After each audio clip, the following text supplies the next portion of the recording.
And now, in studio, bringing his Midwest values from the Show Me State to the land of San Diego. He's a triple threat, licensed as an attorney, mortgage broker, and a top producing realtor who's crushing the competition. Here to deliver you what's happening in the trenches of the market. Your host, Michael Gaddis. Welcome back to the Michael Gaddis Show on AM 1170 The Answer. I am your host, Michael Gaddis of FrontierLoanGroup.com. And we're continuing our discussion on questions you should be asking yourself if you're considering a reverse mortgage. Now, before the break, we were talking a little bit about, what is the difference between a fixed and adjustable interest rate reverse mortgage. And I was telling you that a lot of people don't even know what type of program they have. When I asked that question, a lot of people are like, well, I'm not sure what I have. They actually have to send me a copy of their mortgage statement so that I can take a look and get an idea of what they have. And the reason is because there's a fixed interest rate program, and then there's a yearly adjustable and a monthly adjustable. So when I ask that question, you'd be surprised. 9 out of 10 might not even know exactly what program. And when I encounter them, they just don't know. The reason I'm talking to them is because a lot of times there's an avenue to refinance a reverse mortgage, which I won't go into right now, but that's why I talked to them in the first place. But it's really important to know those differences. And as I was stating before the break, all of my clients are going to be able to tell you, number one, why they're getting a reverse mortgage. Number two, they're going to tell you what program they're getting, or why they have that program. And number three, they'll be able to tell you exactly why they have the interest rate that they have. So that's really important. Now, the next question you should be asking yourself is, will I pay more if I use the services of a broker? So earlier I was telling you the difference between a broker and a direct lender. So you could go directly to a direct lender, or you can go to a broker. Brokers have a lot of advantages over the retail side because we work on the wholesale side, just kind of like the difference between Costco and somewhere else. Wholesale prices, when you got a wholesale warehouse, you can sometimes get better deals. And that is frequently the case with my clients. I'm frequently able to do a lot for them. So the answer to that question is no. Not only will you not pay more, usually I can give you, well, it depends on the situation without getting into a lot of details. A lot of times I can pay or eliminate or reduce closing costs altogether, depending on the circumstances. So let's say the next question, how does a broker get paid with helping me with a reverse mortgage? That's a good question because people are always curious about that. Well, how do you get paid? See, when reverse mortgage, there's two ways you can get paid. One, you can get paid an origination fee up front. Two, you can get paid based an origination fee by the lender. So there's two avenues that are taking place. You have the origination fee on one side, and you have the what the lender is giving you for originating the loan. Now, in my case, most of the time, I would say 95% of the time, I don't have to charge any origination fee. And you might be asking, well, when would you have to charge an origination fee? Well, the only time I usually have to charge an origination fee is if the loan amount, the initial loan amount, is very, very low. If it's, under 50,000 or, somewhere around there, usually 50, 60 grand. If it's under that, then it gets a little bit tough for me. But after that, it's not a problem. And the reason is because brokers in reverse mortgages are paid based on the initial loan balance. So whatever, and they're paid a percentage based upon that. So to answer the question, how are brokers paid? We're paid by the lenders based on a percentage based upon your initial loan balance. So that is about as transparent as I can possibly be about the process. So you cannot, as I said, I don't like there to be any confusion or anything like that. I always take the elephant out of the room when we get started because people always wonder, how can you do this? And I tell them, this is how it works. So brokers, especially brokers like myself, usually have a lot of power to be able to help people get really good deals. And we can do things a lot of times direct lenders cannot. Let's see here. How much should a reverse mortgage cost? That's a good question too. That should be a question that you're asking yourself. You should be asking, well, is this going to cost me a lot of money?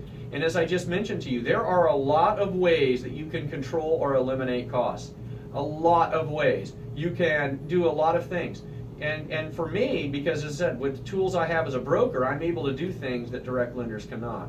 So, I can do, anyway, without getting into a lot of detail, I could do an entire show just on that. But let me move on, and I'll tell you what, in the next week or two, I'll talk a lot about how that works. The next question is, do I have to pay my property taxes and insurance and HOA, or are those costs covered in my reverse mortgage? Very good question.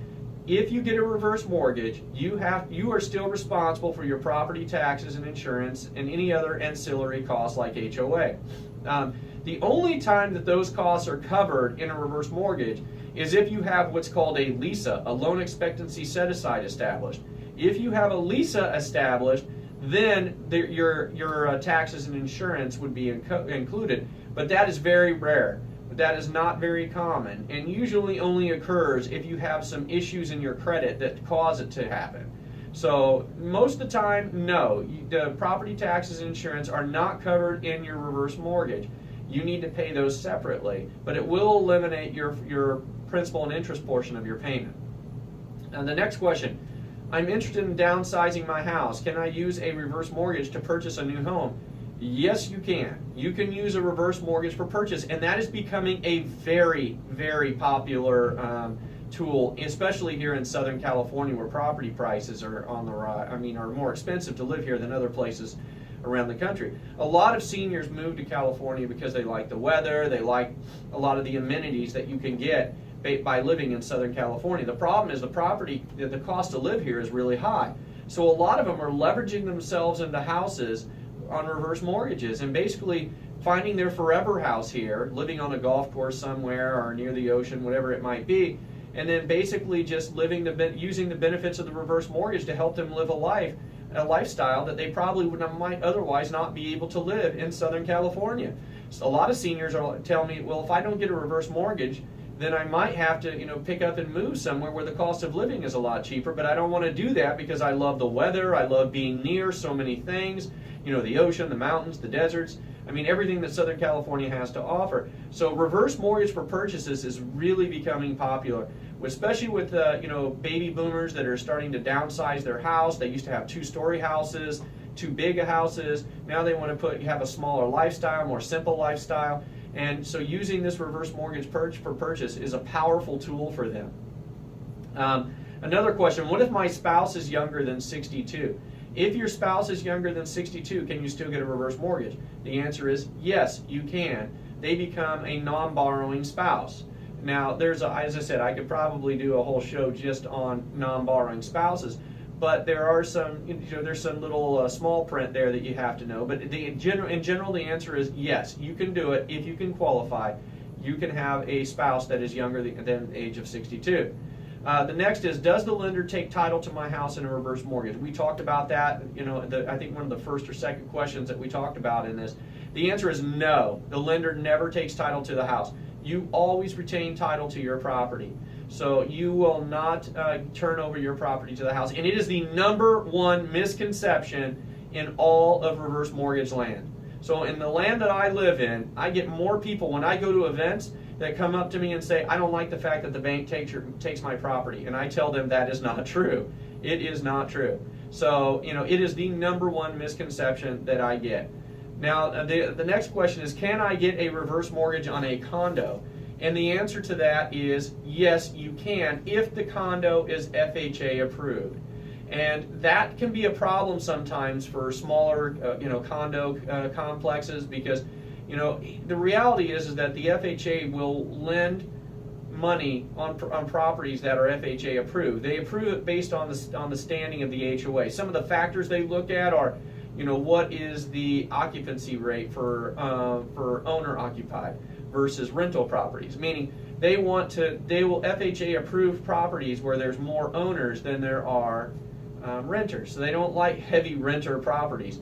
The other thing they look at for the HOAs is what kind of residual income or what kind of extra income do they have in their accounts? Do they have reserves? Do they have enough reserves in their account so that they don't go into default? So that is another factor they look at. So you can get one on a condo if it is FHA approved. Now, what I've done these last 2 segments is basically talk about questions you should be asking. These are questions that you, as a consumer, should be asking me. Okay? So it's very important that you become educated and knowledgeable, not just about the product, but you need to know about what questions you should be asking. Because otherwise you might not ask it and then you might regret it later. So I hope that these last 2 segments really help you because if you listen to them, and you might hear questions that you were like, whoa, I didn't even think to ask that. Well, anyway, I want to thank everyone for listening today, and as always, I enjoy coming here and talking to you. I want to thank the Pink Lady for coming on here and brightening up Paul and my day today. And anyway, I'll be back here again next Monday night at 7 p.m. And I have a very special guest next week. I have a medium coming on. It's a special Halloween version of the Michael Gaddis Show next week. So anyway, thank you all for listening, and I'll see you again next Monday night at 7 p.m.